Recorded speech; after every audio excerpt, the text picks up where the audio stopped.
Listen to this stuff that is happening. You want to know a record that has been broken this year? How long has the NFL been around? 100 and what? 102 years, 103 years? Whatever it is, 103 years? Over 100. This next person that's about to join us has the most pass attempts without an interception to start his career in NFL history. Now, everybody's telling him that, so I assume there's a jinx out there somewhere, and at some point a ball is going to go from his hand to the other team. But it doesn't seem like that time's anytime soon, because this dude has adapted to NFL football quicker than anybody could have imagined. He, Mahomes, Rodgers, Breeze, Brady, and Manning are the only ones in their first 4 games to throw for 300 yards each of them and have 0 interceptions. Ladies and gentlemen, out of the Ohio State, C.J. Stroud. What's up, y'all? Hey, I think you heard all that. Earmuffs, obviously. You can't hear all that. We're not trying to jinx you and everything. But why do you think you've been able to take to the NFL game so quickly, so smoothly, seemingly? And why do you think you're having the success that you're having right now, CJ? Yeah, it's good to see you again, Pat. Hey, you too, bro. But yeah, for me, I think it definitely goes back to playing at Ohio State. I wanted to play at the biggest stage against the best competition. And everybody who's played at Ohio State knows that every day in practice, you're playing against the first rounder or somebody who's really good on the other side. So the competition that was bred at practice definitely helped. And then having Coach Day. So God blessed me with the opportunity to go to a school like that. And then I learned my lessons in preseason.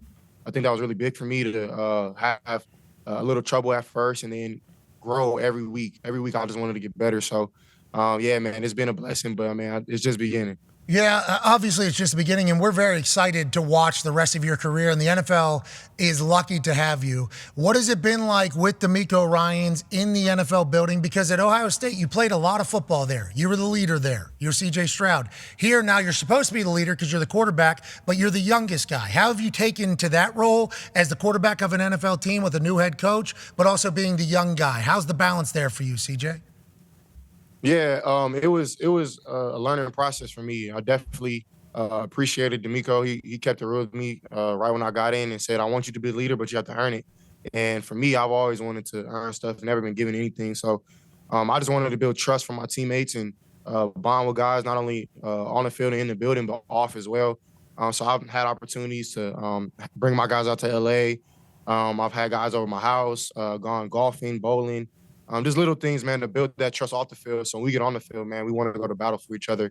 And I think definitely when you're preaching something or you're trying to be a leader and explain something, it means more when the guy who's saying something is actually doing it on the field and it's proof in the pudding. If I was just saying whatever and not putting it on the field, they would have the right not to listen to me. So I definitely think that has to do with being a good leader is that you have to put it on the field as well. Yeah, everybody just looks at you as a fugazi if it's not the case. Oh, shut up, especially in the men's league. But you have picked up right where you left off in college. Go ahead, AJ.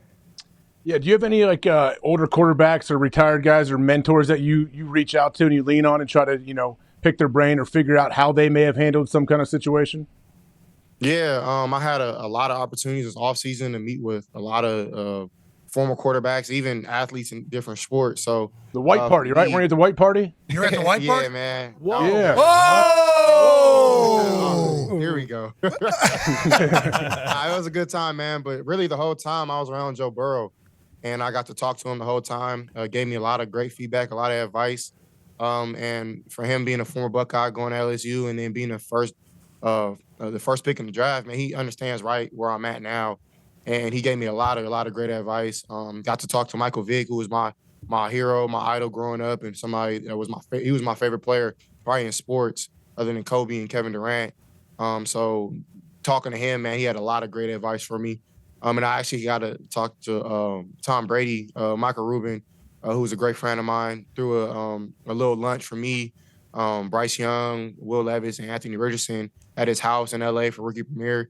Talked to Tom Brady and Travis Scott. They gave us a lot of good games. So for me, I'm just trying to be a sponge and soak every sense of knowledge and wisdom so I don't have to learn the hard way and learn from their mistakes and put it into my game so I can be better. Yeah, you're mature beyond your years. And whenever we go back to the draft process, and I don't want to have to do this, there was a lot of dumb shit getting said about you. There was a test that we had never heard about that got propelled into this thing. It almost felt like somebody was trying to kind of take you down the draft. And in the NFL, that'll happen draft season because another team might actually float those who have a lower pick trying to get you to slide.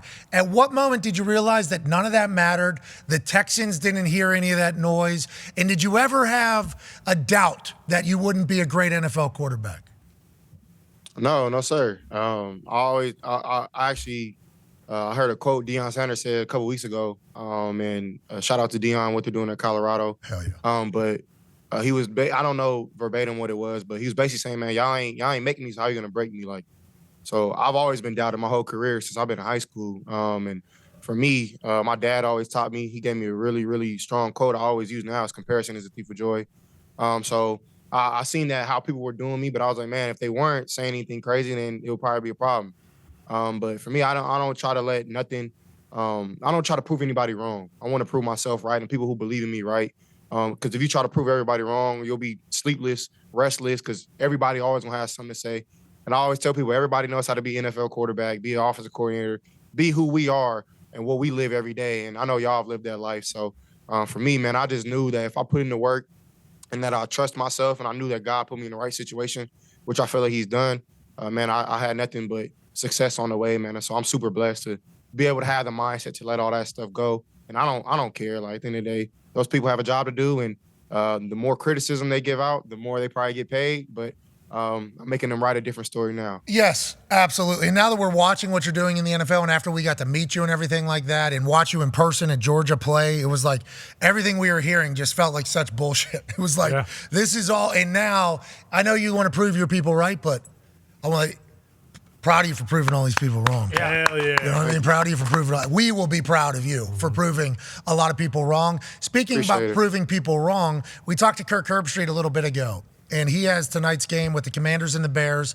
obviously Ohio State guy. And he talked about how what he has witnessed and experienced, he feels like, is that quarterbacks that have a lot of experience in college tend to do a little bit better in the NFL earlier because they're calloused. They kind of been there. They've seen things. They've done things. They've experienced things. And he brought up about how at the beginning of your career at Ohio State, you guys lost to, I forget. Oregon or something like that. And like the Ohio State fans who are notoriously very passionate and also very not patient. They are not patient at all. They want it all right now, and they don't have time for anything else and nonsense. Do you think like that, those moments of experiencing down disappointment have empowered you to be the human that you are now and the mental toughness that you have now to battle against whatever's going to be coming ahead in the NFL? Yes, sir. Yeah, you hit it on the nail, man. Those first couple games in my career were really hard on me. I went through a lot, got a lot of harsh comments, death threats, well, you can name it, man. And at the time, I didn't understand what I was going through, but God was putting me through a process where He was trying to put that callus on me, make sure that I was tough enough to be ready for what He was preparing me for. And it helped me humble once I did get the success. So I would never go back and change anything, but I definitely do think everything that happened to me in my career was on purpose, and God had a plan throughout that. And I wouldn't go back for nothing, man. It was tough, like really, really tough. Even on my family, I've had a lot of crazy things going on, a lot of crazy things being said. But then again, man, it puts a different type of like fire on you. Like, it adds fuel to the fire, makes you want to work a little harder. And for me, I knew that coming into the situation I was in, being drafted early, it might not have been the best situation, or it could have been. All I knew is that I was going to work my tail off every day to not only play well, but to bring that city up, to show that I wanted to be there. Because in Columbus, man, a lot of people didn't want me there, but I wanted to be there, and I knew that I would fall in love with it. And I fought for those people and to rep the Buckeyes as true as they could. So I feel like that time definitely prepared me for where I'm at now. Man, you are so mature. Mm-hmm. It is very easy to see why this has kind of worked so early. And speaking to your point about Ohio State fans and everything like that, you talked about Houston Texans fans having pride whenever they wear Texans gears out in public, and you're going to work every day for that. How has the city of Houston embraced you, and how awesome is that crowd in that stadium? That's the loudest stadium that I've ever played. I didn't get to play in Seattle, so I can't make a comparison. But every time the Colts come to town with, hey, I think it's going to be a thing between you and AR too, probably for the next 2 decades. But it was prime time for the division. That place was incredible. What have you learned about the Houston fans that maybe you didn't know on the night you were drafted? Yeah, they accepted me with arms open, man. I remember the moment I got drafted, I'm walking up the stage. I just got done bawling my eyes out, crying. And really the first fans that were right off the stage were the Texans fans. And they started going like this. I'm like, what's that? So I went down there and I asked them, and they gave me all like little feedback, told me that that was the sign for H-Town and we love our city. So right then and there, I was told that, man, Houston is important. And then once I moved here, man, a lot of people just welcomed me with open arms. It was very cool. Got offered some jewelry from Johnny Dahn, so I knew it was real. Wow. And then Bun B, all them guys hit me up. Man, it's been nothing but love. But to be honest with you, at first, man, our stadium's been dead, and I feel like it was a right. Like it was on. Like you have to earn for people to come want to watch us play. And I think these last couple games have proved that, man, if y'all don't come and watch, man, y'all missing out on the show. And that's what I want to bring. I want to bring out. It was my first time not playing in front of a full crowd, and I don't know how long, like since I've been in college.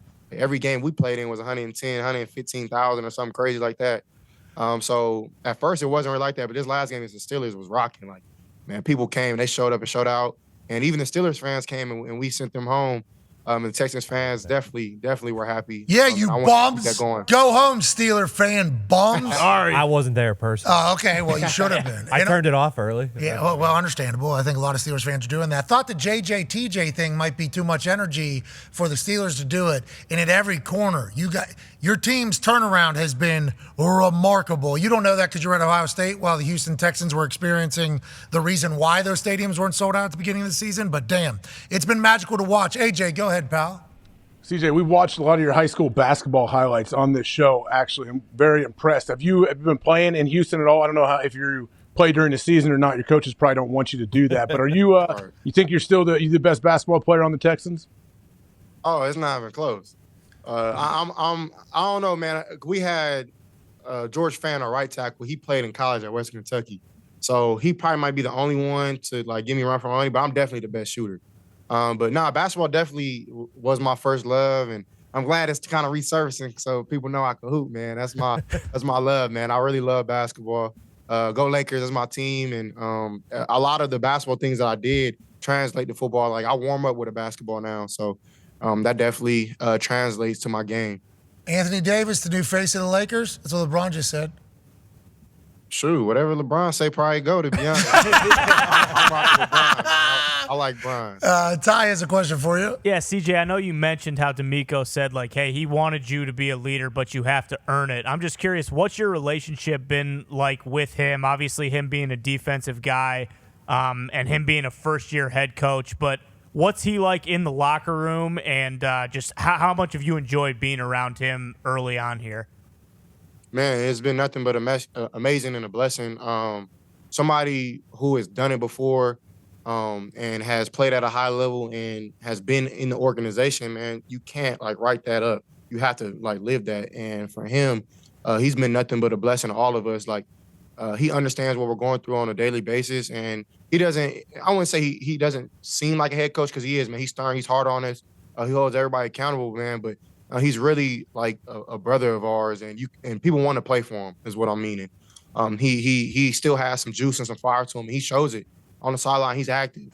He's constantly talking to me and Bobby, our OC, making sure that we're on our stuff. But at the same time, he's supporting us through and through, and it's been nothing but amazing, man. He's drafted all rookies who come from winning programs, which I think was on purpose, and we've bought into the foundation that we're setting.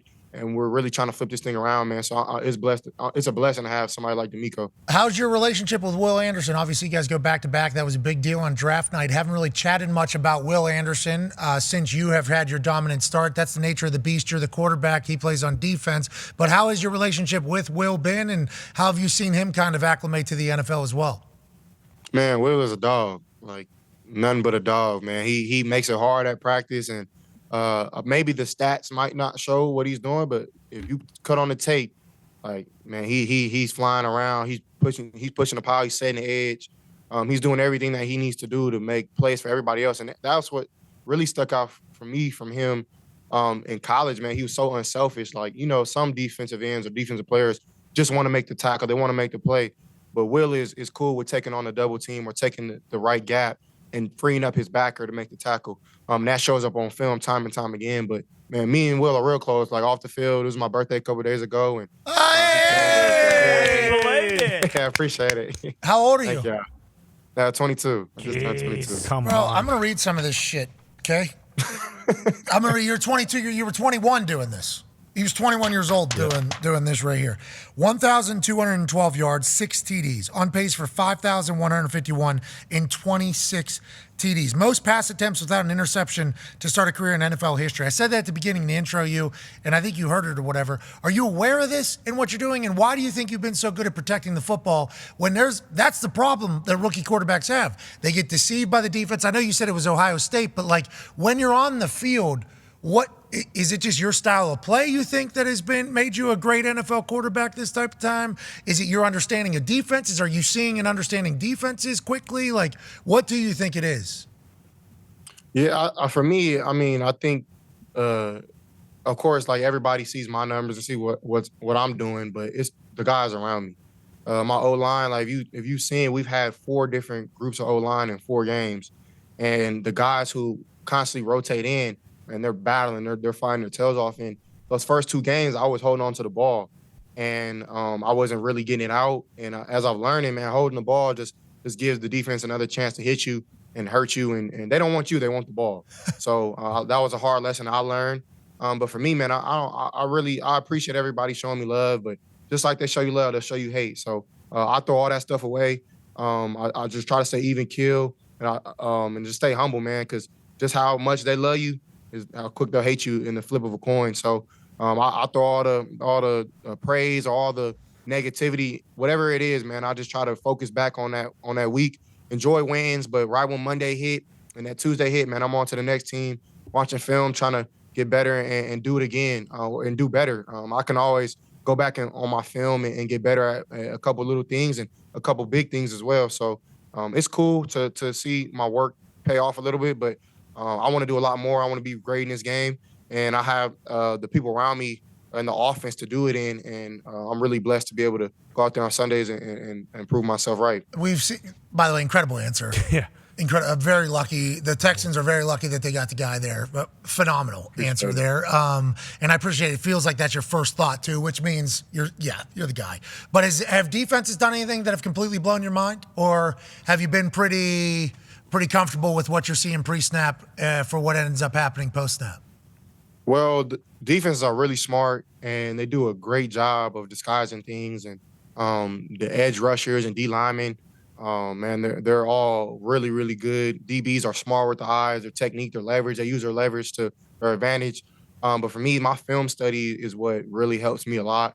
Trying to watch film on little details, little nuances, leverage, just consistent things I might be able to pick up when I get out there. So I'm playing with my instincts, and I'm more so reacting to it more natural than I am like kind of just letting it happen before I know what's going on.